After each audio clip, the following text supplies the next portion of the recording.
लाहौर के गंगाराम अस्पताल के अमले की संगीन गफलत सामने आ गई। जिंदा बच्चे की मां को मुर्दा और मुर्दा बच्चे की मां को जिंदा बच्चा हवाले कर दिया गया।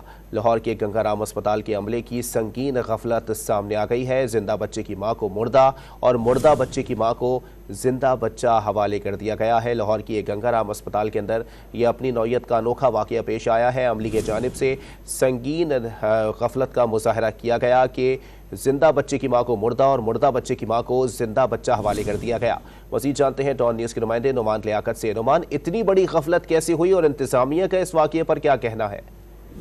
जी बिल्कुल, ये गंगाराम अस्पताल के अमले की संगीन गफलत है और ये वाकया तकरीबन रात 12 बजे के करीब पेश आया, जब ये इंकशाफ हुआ कि जिंदा बच्चे की मां को मुर्दा और मुर्दा बच्चे की मां को जिंदा बच्चा जो है इनके हवाले कर दिया गया है। ये असल वाकये की एक मेन वजह ये भी सामने आई है कि दोनों खवातीन का नाम मुकद्दस था, जिसकी वजह से ये वाकया पेश आया है। सलामतपुरा की रिहायशी मुकद्दस वकास के यहाँ जराए ने यह दावा किया है कि मुर्दा बच्चा पैदा हुआ था, जबकि चाइना स्कीम की मुकद्दस इजाज के यहाँ जिंदा बच्चे की पैदाइश हुई थी।